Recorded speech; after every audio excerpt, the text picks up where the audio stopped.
The gavel struck, echoing through the courtroom like a memory I'd spent a lifetime trying to bury. It was 9:12 a.m. Monday morning, and I could smell that old courthouse mix of polished wood, cheap perfume, and stale coffee. My mother sat 3 rows ahead, a silk scarf tied around her throat, pretending it was dignity. When she turned, our eyes met for the first time in 14 years. She smirked. The kind of smirk that said she still believed I was the weak one. Some battles aren't fought with anger, they're won with truth. Watch this story till the end and feel what happens when silence becomes the most powerful form of revenge. I didn't look away this time. I'd promised myself that much. The bailiff called my name. My legs didn't tremble. My hands didn't shake. I walked toward the front bench, each heel clicking against the floor in calm defiance. She whispered something to my father beside her and they both chuckled. To them this wasn't a hearing, it was a performance. Their grand return, their chance to rewrite the story they'd abandoned me in. They thought I came unarmed. The judge entered, a tall man with silver hair and a face carved from routine authority. Papers rustled, chairs scraped, and the air shifted. My parents' attorney, an old friend of theirs of course, leaned forward and began with his speech. "Your Honor," he said smoothly, "this case is simple. The inheritance in question was clearly meant for the family. My client's daughter." "She's not our daughter," my mother interrupted sharply without hesitation. The words sliced clean through the air. The courtroom murmured. I didn't blink. For years those words had chased me through every sleepless night, but now they just sounded small. The attorney hesitated. "Their biological daughter," he corrected, glancing nervously at her. "She's withholding assets that were never rightfully hers." Rightfully mine. The phrase burned quietly in my chest. I folded my hands in my lap and let the noise wash over me. They didn't deserve my anger. They thrived on chaos, I thrived on silence. My grandfather had once told me, "Silence scares guilty people more than screams ever will." I understood it now. Mom leaned back in her chair, crossing her legs, smiling that brittle smile she used whenever she thought she had control. "You look tired," she said aloud, just loud enough for me to hear. "Should have thought twice before biting the hand that fed you." I looked at her, really looked, and saw what I hadn't noticed before. Her lipstick was too bright, her hair sprayed too stiff. She wasn't confident. She was performing confidence. "Your Honor," my lawyer began, "will prove that the inheritance was granted according to the deceased's explicit wishes." Mom scoffed audibly. "He was confused," she said. "Old age. She manipulated him." That word, manipulated, twisted in my stomach. I remembered the hospital nights, the quiet dinners with my grandfather, the way his hand trembled when he signed the will. He wasn't confused. He was heartbroken. The judge adjusted his glasses. "Let's proceed with the evidence." Their lawyer stood again, parading photos, documents, dramatized letters, all fake. Theatrics. I watched without flinching as he painted me as greedy, ungrateful, cold. Mom nodded along, playing the victim so well it almost looked real. The audience in the gallery leaned forward, whispering. I heard one woman mutter, "Poor parents. If only they knew." My fingers brushed against the smooth edge of the small flash drive hidden inside my jacket pocket. It felt warm, almost alive. My grandfather's handwriting still played in my mind. "Keep this safe for when the truth is worth more than peace." I didn't know what he meant back then. I did now. Halfway through the hearing, the judge called for a short recess. My lawyer stepped outside to make a call and I stayed seated. That's when Mom decided to approach. She leaned over the table, her perfume filling the air like poison. "You think this little act will make him proud of you?" she whispered. "He pitied you, that's all. You were a charity project, not a granddaughter." Her words should have hurt. They didn't. Instead, I felt a strange calm wash over me, the kind that comes when you finally stop caring about being loved by the wrong people. I met her gaze. "You're wrong," I said softly. "He taught me something better than love." She laughed, a dry, hollow sound. "And what's that?" "Patience." For the first time her smile faltered. The judge returned, calling the court back to order. I could see Mom whispering frantically to her lawyer. Something in her posture had shifted. Maybe she realized the calm on my face wasn't weakness anymore. It was readiness. Her lawyer began again, desperate now. "Your Honor, we request that the court grants an immediate freeze on the inheritance until..." That won't be necessary, my lawyer interrupted, walking back in with a small folder in his hand. His tone was even, but I caught the glimmer in his eyes. We have our own evidence to present. Mom rolled her eyes dramatically. More lies. I leaned back in my chair, finally letting a quiet breath slip out. The moment was close. The moment where truth would stop being a secret and start being a weapon. But not yet. Not here. The judge nodded. You may proceed. My lawyer turned to me, signaling. I stood, my palms steady, and stepped toward the center. My voice didn't tremble when I spoke. Before I share our documents, Your Honor, I want to make one statement. Go ahead, he said. I turned toward my parents, the people who had left me to sleep in a stranger's attic while they built their perfect lives. You taught me to survive by myself, I said quietly. You taught me what betrayal looks like. But my grandfather, he taught me something you'll never understand. Dad scoffed, rolling his eyes. Save your speech. Mom smirked again. Always the dramatic one. Just hand over what you stole. I smiled faintly. You're right. It's dramatic. I reached into my pocket and placed the flash drive on the table. The click of plastic against wood echoed through the room. Because the truth usually is. The judge leaned forward. What is that, Miss Carver? Evidence, I said simply. Of where the money really went. And who it belonged to all along. Mom froze. Just for a second. A small twitch in her jaw, a flicker in her eyes. But I saw it. Your Honor, her lawyer cut in, voice rising. We object to. Overruled, the judge said. Continue. I didn't press play yet. I wanted them to sit with the weight of what was coming. To feel for once the same powerless waiting I'd lived with for years. Mom folded her arms, trying to recover her smirk. You don't scare me. I tilted my head slightly. I'm not trying to. The silence that followed was thick, stretching between us like a thread ready to snap. The judge glanced at the clock. 11:02 a.m. Sunlight hit the side of my face through the tall window, warm and steady. My grandfather used to say the truth doesn't need to shout. It just needs time. I gave it time. When the bailiff collected the flash drive, Mom's fingers started tapping nervously against her knee.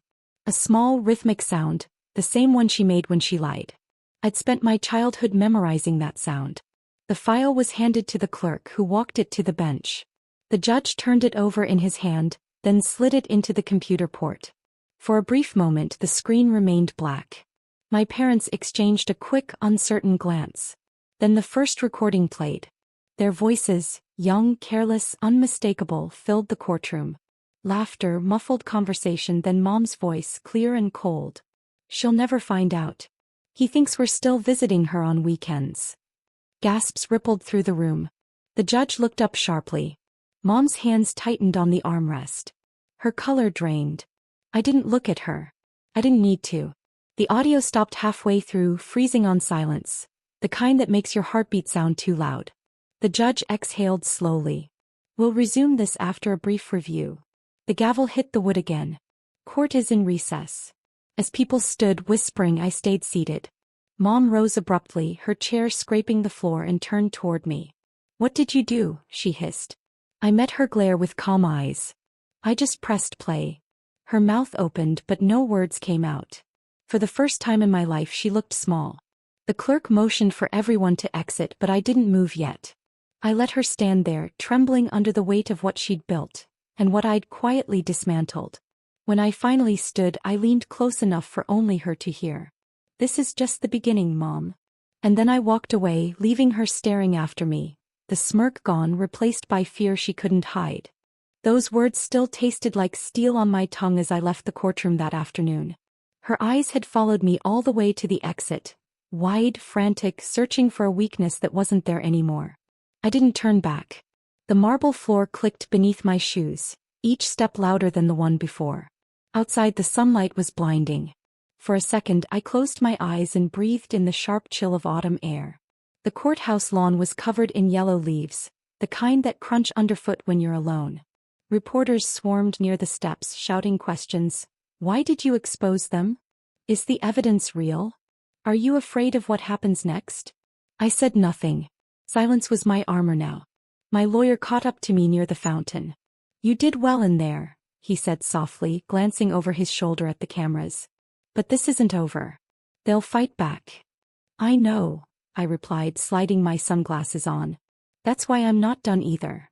He studied me for a moment, maybe trying to decide if I was fragile or dangerous. The truth was I was both. I headed straight home. My grandfather's house still smelled faintly of cedar and old paper. I hadn't been inside his study since the funeral. The curtains were half drawn the same way he'd left them. Dust floated in the thin slice of sunlight across his desk, where a stack of folders sat untouched. He had always been meticulous, a man who labeled everything from family photos to grocery receipts. But these folders were different. They were marked only with dates, no names, no notes. Just years written in his familiar, careful handwriting. And the last one, 2019. The year before he died. I ran my fingers over the covers, feeling the indent of the pen marks. My heart thudded like it knew something I didn't. When I opened the first folder, I expected numbers, property deeds, perhaps copies of the will. Instead there were letters, dozens of them, folded neatly, some yellowed, some newer. They weren't to me. They were to them. My parents. Each one began the same way. To my son and his wife, I pray you find your conscience before I find proof. By the third letter my hands were trembling. He'd known. He'd known for decades that they were stealing from him, manipulating him, convincing him to sell pieces of his land and transfer funds into shell accounts. But instead of exposing them, he'd gathered everything, quietly, methodically, the way only a patient man could. I read until the words started to blur. Then I reached for the 2019 folder. It was thinner than the rest, almost empty except for one single sheet and a sealed envelope. The sheet carried a short note in his handwriting. If they ever come for what's yours, give them what's mine instead. The truth will weigh more than gold. Inside the envelope was a flash drive identical to the one I'd used in court, except this one had a name etched faintly on the side.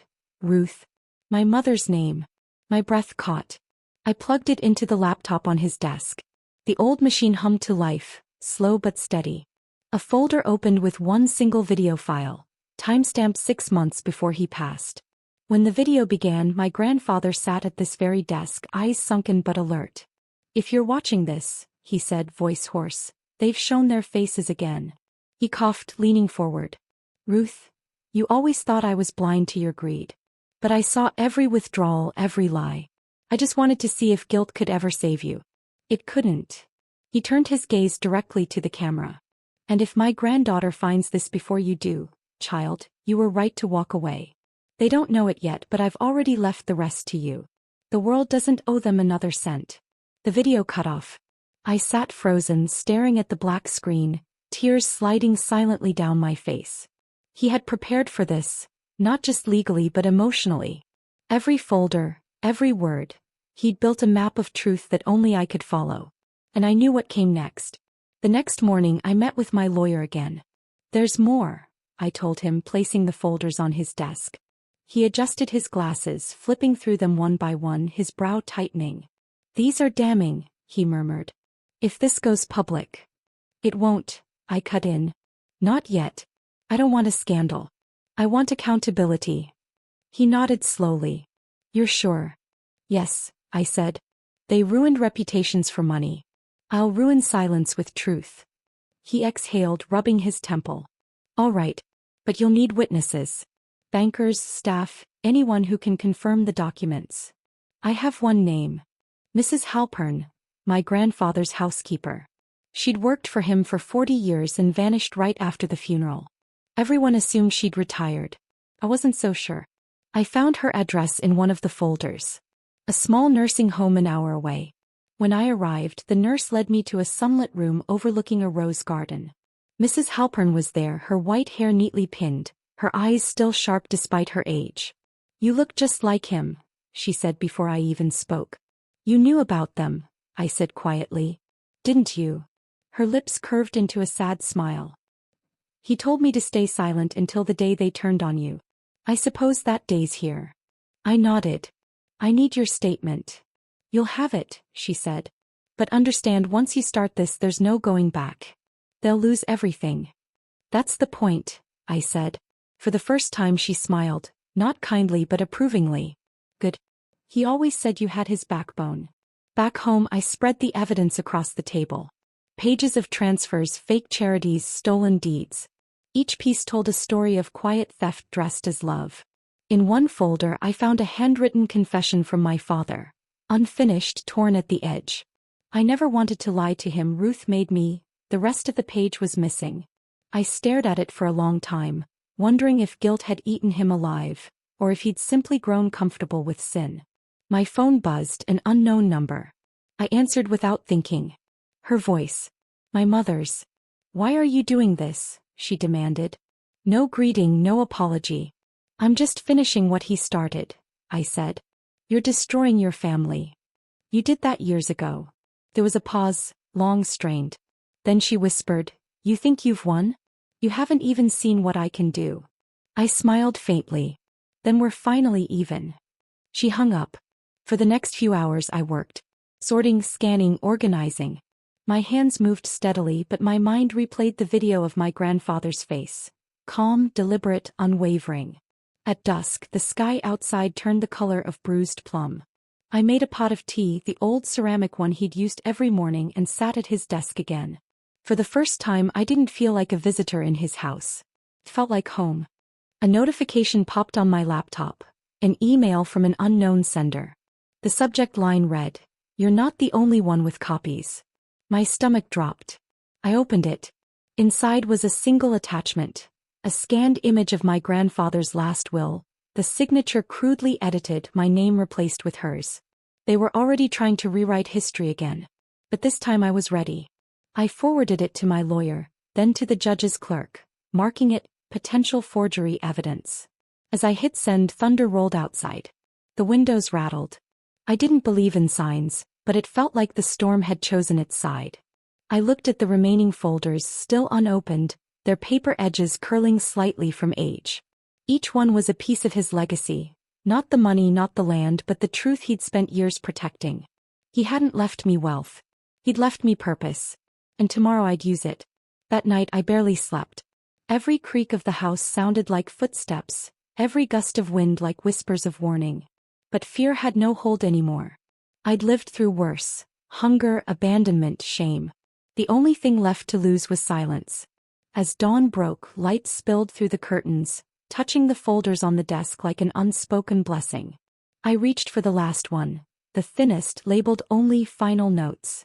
Inside was a short letter, the ink slightly faded. "Child, if you're reading this, then truth has cost you peace. But peace built on lies isn't peace at all. Finish what I couldn't. Make them face what they've buried." I traced the last line with my finger. He hadn't written it for revenge. He'd written it for justice. But maybe for once they were the same thing. And as I packed the folders into my briefcase, ready for the next hearing, I realized something simple but powerful. The inheritance wasn't money. It was evidence. And that was worth far more. I carried that thought with me the next morning as I walked into the courthouse again. The same corridors, the same echo of footsteps, but something in the air had changed. The whispers that once carried pity now carried curiosity. I could feel it in the way people looked at me, like they knew something had shifted in the balance even if they couldn't name it yet. My mother sat at the plaintiff's table, dressed in navy this time, her jewelry toned down, her smile forced. She wasn't smirking anymore. Her lawyer whispered in her ear, flipping through papers, trying to appear composed. My father avoided my eyes entirely. I took my seat quietly beside my lawyer. He leaned in. "They filed a counter-motion," he said under his breath, claiming the first recording was doctored. "Of course they did," I murmured. "That's exactly what guilty people do." He nodded once, his tone calm but steady. "We'll let the evidence speak." The judge entered, gavel struck, and the room fell still. The proceedings resumed like a slow-moving storm, everyone pretending calm while lightning brewed under the surface. Their attorney started strong. He was older, polished, the kind of man who believed charm could erase corruption. "Your Honor," he said, pacing slightly, "the previous audio cannot be trusted. It's fragmented, spliced, and misrepresented. My clients deserve a fair hearing before their reputations are unfairly destroyed." I wanted to laugh. Reputations. The same people who destroyed mine before I could even spell my last name. The judge turned to me. Do you have any further materials to submit, Miss Carver? Yes, Your Honor, I said, rising. My grandfather's files were extensive. The audio you heard yesterday was only the beginning. I walked forward, holding a small box of labeled flash drives, each with a date etched on it. My mother's lawyer visibly stiffened. He hadn't expected more. Exhibit B, my lawyer said clearly, handing the first drive to the clerk. Documented recordings from the late Mr. Carver's personal archive. Mom leaned toward her lawyer, whispering urgently. Her fingers fidgeted with the edge of her scarf, that tiny tell I'd learned to read as fear. When the clerk loaded the file, the lights dimmed slightly as the screen flickered on. A familiar living room appeared. My grandfather's. I recognized the armchair, the old mantel clock behind him. But this time the camera wasn't on him. It was facing the door. The door opened. My mother walked in. Younger, sharper, her voice confident. Dad, you don't need all that property, she said on the screen. It's too much for one man to manage. Let us help you. I said no, Ruth, my grandfather replied, his tone tired but firm. You'll regret pushing us away, she snapped. I already do, he said quietly. The courtroom fell silent.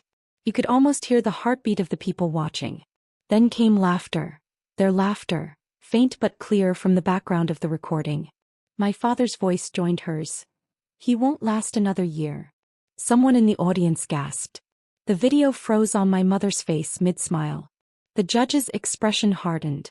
Is this authentic? It came directly from Mr. Carver's private computer, my lawyer replied. Verified by a digital forensics expert. Mom shot to her feet. That's manipulated. He was senile. Sit down, Mrs. Carver, the judge warned. But she didn't. She glared at me, trembling. You think this will make you better than us? You think humiliating your own mother is justice? I met her eyes. No.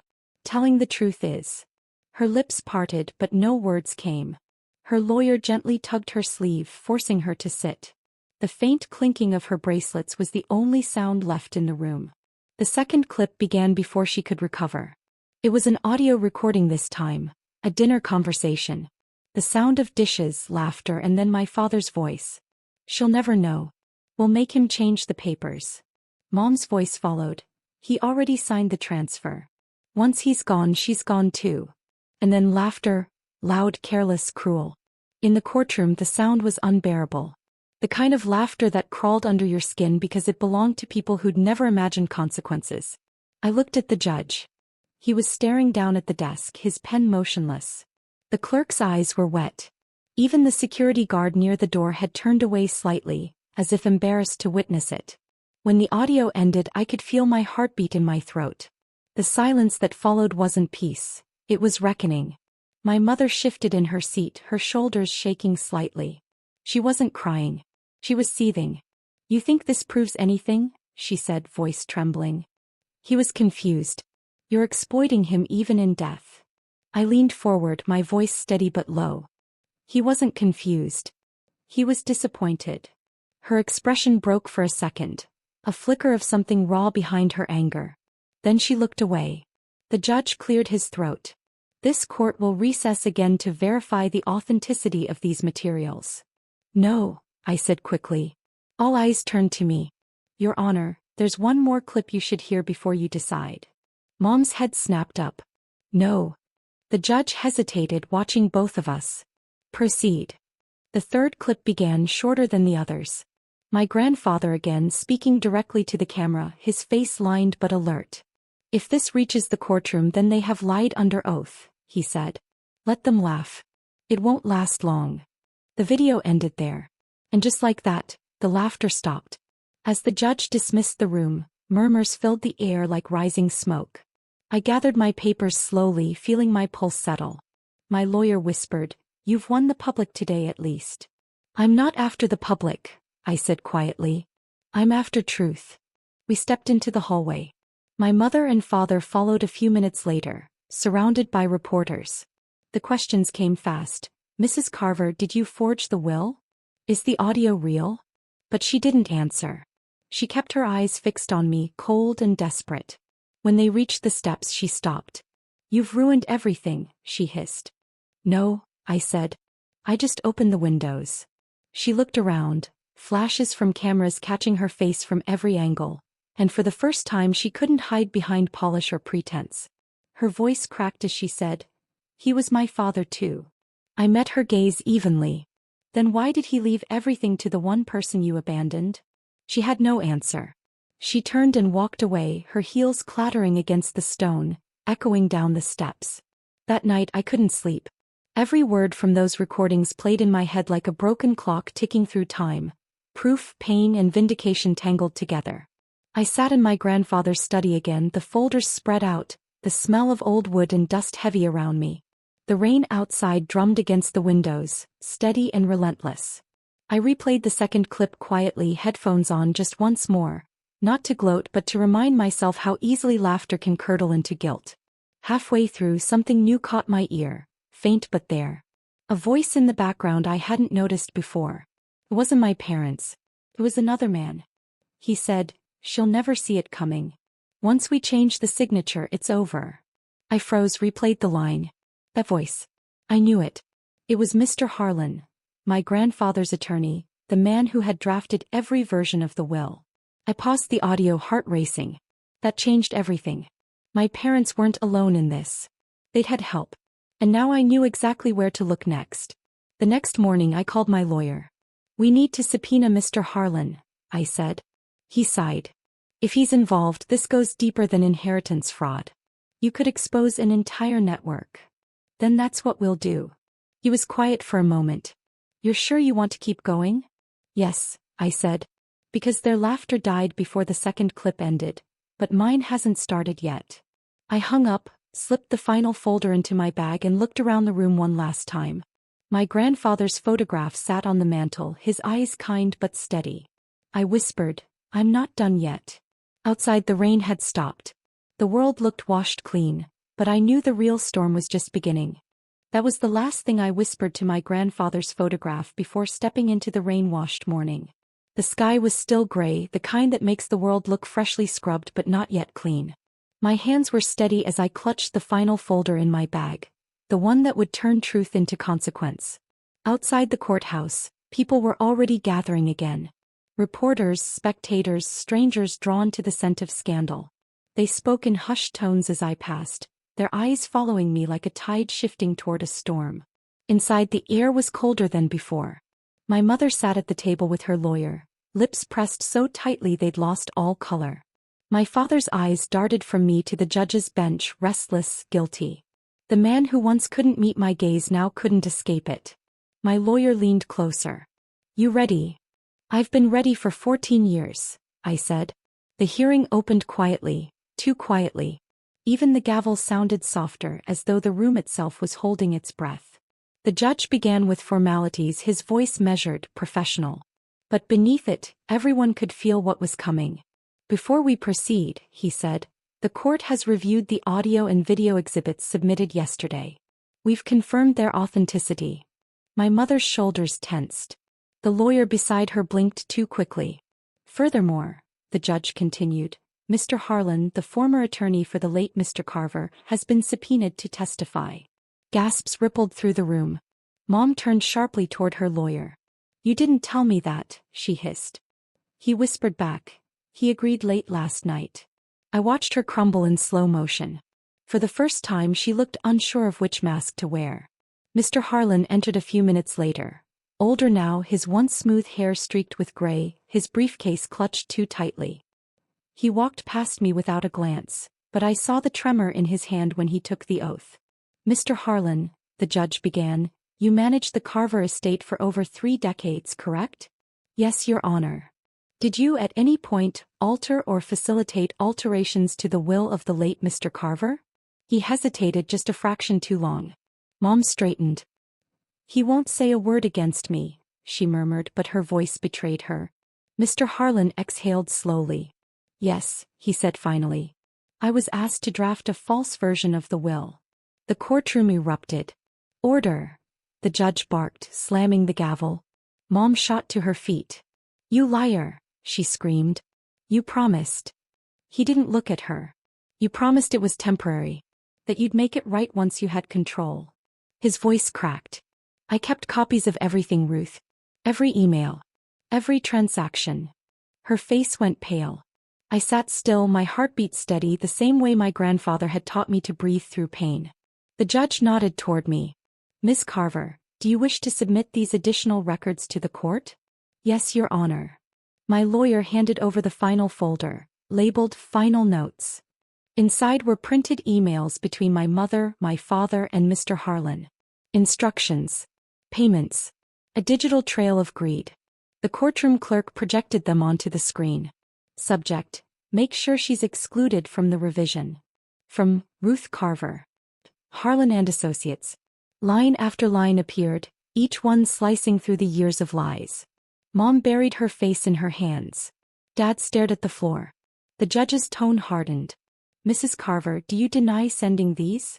She didn't answer. Mrs. Carver? Her voice was barely a whisper. I was angry. He was giving everything to her. I just wanted what was mine. What was yours, I said quietly, was his love. You lost that long before you lost his money. She looked up, eyes shiny with something that wasn't quite tears. I did everything for this family.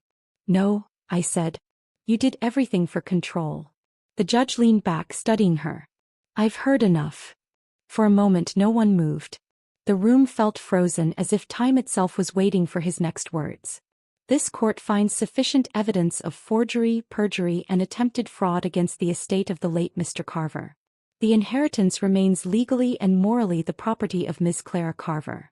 It was over. Mom made a choked sound, half cry, half growl, and sank back into her chair. Dad's head dropped into his hands. Mr. Harlan stood silently, tears glinting in his eyes, as if years of guilt had finally broken him. But I didn't feel triumph. Not yet. I felt something heavier, a hollow kind of peace that doesn't feel like victory, only closure. When the judge adjourned, reporters rushed forward again. Flashes of light burst across the room like lightning. Questions blurred together. Will you press charges? Do you forgive your parents? Was it revenge? I kept walking. Outside, the wind hit my face, sharp and cold. I stood at the top of the courthouse steps, looking out over the crowd. My mother emerged moments later, a cluster of cameras turning toward her.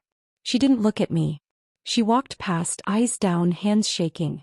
Her once perfect poise was gone. I watched as she slipped and caught herself on the railing.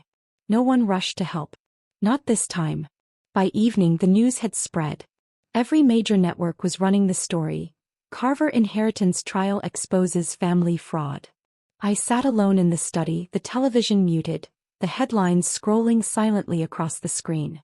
The folders were stacked neatly on the desk now, each one a chapter closed.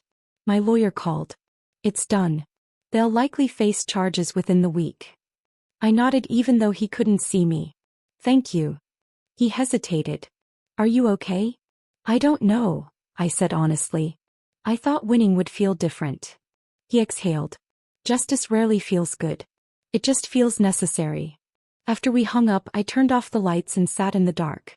The only glow came from the fireplace, crackling softly, casting shadows on the walls. I imagined my grandfather sitting across from me the way he used to when I was a child, his voice low and steady. The truth won't save you from pain, Clara, he'd once said. But it will save you from guilt. I finally understood. 2 days later a letter arrived. No return address. Inside was a single sentence written in my mother's handwriting. You may have won the inheritance, but you lost your family. I folded it once and set it on the fire. The edges curled and blackened within seconds. Family was never something you win or lose. It's something you build. And they had burned theirs long before I ever lit a match. That night I walked through the house room by room, turning off lights, closing doors. It didn't feel empty anymore. It felt mine. In the study I placed one photo on the desk, the only one that still mattered. Me and my grandfather at the harvest fair, smiling in the autumn sun. Behind it I slipped the final court document, the official verdict, and closed the frame. Justice had a weight to it. Not heavy, just solid. Like something earned the hard way. But the story wasn't done yet. Later that week Mr. Harlan called unexpectedly. His voice was tired but steady. There's something you should know, he said. When your mother paid me for the false will, she used an account that wasn't hers. The money came from your grandfather's charitable foundation. They drained it to fund their scheme. I closed my eyes. The foundation, the one that had fed orphans, built libraries, kept his name alive for good, was tainted too. How much? I asked. Almost everything, he said. But it can be restored. You have control now. I opened my eyes and looked around the study, the portrait of my grandfather staring back at me. Yes, I whispered. I'll restore it. The next day I met with the foundation board. Most of them had resigned years ago, driven away by my parents' greed. Now they returned, old faces with new hope. We spent hours rebuilding plans, redirecting funds, breathing life back into something pure. By evening, we had reopened the program for underprivileged children my grandfather had once founded. When the meeting ended, I stood by the window watching the sun set over the city. The light hit the buildings in golden stripes, soft, forgiving. Maybe forgiveness wasn't impossible. Maybe it was just optional. That night as I prepared for bed, my phone buzzed again. A news alert. Carver family facing criminal charges. Assets frozen. I read the headline twice, then set the phone down. There was no joy in it. Only finality. I walked to the mirror, looked at my own face. Older than I remembered, but stronger. Lines where fear used to live had softened into resolve. For the first time, I didn't see the girl they left behind. I saw the woman who walked back and took everything they tried to steal. The verdict came quicker than their regret, but that wasn't my doing. It was theirs. Greed ages faster than guilt, and by the time it's exposed, there's nothing left to save. I poured myself a cup of tea, sat by the window and listened to the wind outside. Calm now, gentle. Somewhere in the distance, a church bell rang 7 times. Evening was settling and so was I. The folders were gone, the trial over, but one truth remained. Every lie they told was a seed, and today the harvest was mine. But it didn't feel like victory, not the loud, triumphant kind people imagine. It felt quieter. Like the world had finally exhaled after years of holding its breath. The house was still. The rain had passed. The last light of evening fell across my grandfather's photograph on the mantel, turning the glass into gold.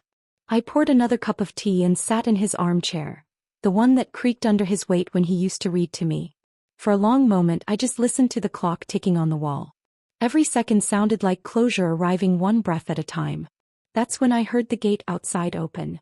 Footsteps crunched across the gravel driveway, slow, uneven. For a second I thought it might be the postman or one of the foundation members returning for papers. But then I saw her silhouette through the window. My mother. No cameras this time. No lawyer. No mask. Just a tired woman with an umbrella trembling in her hand. I didn't move. I let her knock once, then twice before I rose and opened the door. She looked smaller than I remembered, her hair unpinned, her eyes swollen from sleepless nights. You won, she said quietly. No preamble. No greeting. They're saying I might go to prison. I stepped aside. You should come in. She hesitated as if unsure whether she deserved warmth anymore, then crossed the threshold slowly. The smell of rain clung to her clothes. We sat across from each other in the dim living room. She glanced around at the shelves, the framed certificates, the quiet order my grandfather had loved. I always hated this house, she said after a pause. Too many rules. Too many reminders that I was never enough for him. You were enough, I said softly. You just wanted more than enough. She looked at me sharply. You sound like him. I hope so. For a moment we just listened to the rain dripping from her umbrella onto the floor. Then she said, I didn't come to fight. I came to ask what happens next. Next. I repeated. The truth happens next. The foundation will reopen, the estate will rebuild what you took. And you'll answer for what you did. Her jaw tightened. You mean prison? I mean consequence. She swallowed hard. Do you hate me, Clara? I looked at her, really looked. The woman who once told me I wasn't her problem, the one who left me on a stranger's porch and never came back. I should have hated her. Maybe I did once. But hate burns hot, and I'd spent too many years learning how to live without fire. No, I said finally. I don't hate you. I just don't trust you to feel guilt without pain attached. She flinched. You sound cold. No, I said again. I sound free. The conversation lingered like smoke. She rubbed her palms together nervously, her rings spinning loosely on her fingers. The last remnants of a life built on illusion. I kept one thing, she said suddenly, reaching into her purse. She pulled out a small velvet pouch and placed it on the table between us. Your grandfather's pocket watch. He gave it to me the day I married your father. Said it was a symbol of time, of how fragile it is. I stared at it. The same gold watch I'd seen in old photos, gleaming against his vest. Why give it to me now? I asked. Because time's run out for me, she said simply. And maybe you'll keep it safe. I didn't touch it. You're not doing this out of kindness, I said quietly. You're doing it because you can't stand leaving this house empty-handed. Her eyes filled with tears, real ones this time. You think I don't deserve mercy, but you got his kindness. I got his silence. Maybe we both paid a price. For a moment, the years between us collapsed. Mother and daughter, both shaped by the same man's choices, both broken differently by love and absence. I picked up the watch. It was warm from her hand. I wound it once, hearing the faint click, the heartbeat of time returning to motion. I'll keep it, I said. Not for you. For him. She nodded, eyes glassy. He'd like that. When she stood to leave, her steps were unsteady. At the doorway she turned back. Do you ever forgive? I met her gaze. Only when forgiveness doesn't erase accountability. She gave a small, sad smile. Then maybe you got his backbone too. And just like that she was gone, swallowed by the rain again. I locked the door behind her, leaned against it, and let out a breath I hadn't realized I was holding. My hands were trembling, but not from anger. From release. I looked down at the watch in my palm. The ticking was soft but steady. A heartbeat that wasn't mine but somehow kept me alive. That night I wrote a letter to my grandfather. I don't know why. Maybe because some words only make sense when written. You left me more than a house and a name. You left me the truth, and it became my compass. I didn't use it to destroy them. I used it to free myself. If justice is your legacy, I'll carry it quietly, not as a weapon, but as proof that silence can be stronger than rage. I sealed the letter and tucked it behind his photo. It wasn't meant to be sent, it was meant to stay. The following week, the news broke that my parents had accepted a plea deal. Reduced sentences in exchange for full restitution to the foundation. I read it in the paper over breakfast, the morning sun catching on the steam from my tea. There was no satisfaction, just stillness. Justice didn't need applause. It just needed to be done. When the check arrived, the funds they'd stolen now returned, I transferred it immediately to rebuild the orphanage my grandfather once funded. The children there would never know my name, and I preferred it that way. Later that afternoon I drove out to the countryside. The road wound past the orchard my grandfather had planted decades ago, now overgrown but still breathing. I parked near the gate, the air thick with the scent of soil after rain. I walked between the rows of trees, running my hand over the damp bark. Somewhere deep inside I could almost hear his voice again. Patience, Clara. Even rot can feed new roots. He was right. Everything that had decayed had made room for growth. I knelt beside one of the trees, the tallest, the one he used to rest under, and placed the pocket watch at its base. The gold glinted softly in the sunlight, almost alive. Time's yours now, I whispered. You earned your rest. I earned my peace. The wind stirred the branches, scattering droplets like blessings. Weeks passed. The house grew quiet again, not lonely, just peaceful. The foundation flourished, the media storm faded, and the ghosts that once haunted every room began to soften into memory. Sometimes late at night I still caught myself listening, for the click of his watch, the creak of his chair, the hum of his old record player. But instead of pain it brought comfort. One evening as I reviewed new proposals for the foundation, my assistant brought in a letter, handwritten, forwarded through the prison. My mother's handwriting again, shaky this time.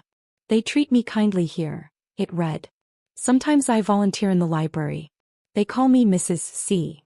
I tell them I had a daughter who did what I couldn't. She stopped pretending. I folded the letter gently, set it aside, and whispered to the empty room, that's something, I suppose. A month later, the board voted to rename the foundation, the Carver Trust for Truth and Renewal. The plaque unveiling ceremony was small, just a few colleagues, some local reporters, and me. When they handed me the scissors for the ribbon, I paused and said quietly, he left me more than an inheritance. He left me justice. And I intend to keep giving it away. Applause rippled softly through the hall. But my eyes were fixed on the sunlight streaming through the windows. Warm, steady, familiar. That night I sat by the window again, same chair, same quiet. The clock ticked softly, the air smelled faintly of rain, and for the first time I didn't feel haunted by the past. I felt held by it, shaped, not scarred. I realized then that revenge had never been the real victory. It was the clarity that came after. The calm that replaces rage when truth finally stands taller than pain. I poured one last cup of tea, raised it toward his photograph and whispered, "You can rest now, Grandpa. We both can." Outside, the orchard swayed gently in the night breeze, silver under the moonlight. Somewhere out there, buried beneath the oldest tree, a gold watch kept time, a heartbeat between two generations ticking softly, endlessly. And for the first time in my life, I didn't measure time by loss. I measured it by peace. Justice didn't come roaring. It arrived quietly, wearing my grandfather's patience and my mother's regret. If this story touched your heart, subscribe for more emotional tales of strength, justice, and quiet revenge. Tell me in the comments, where are you watching from tonight?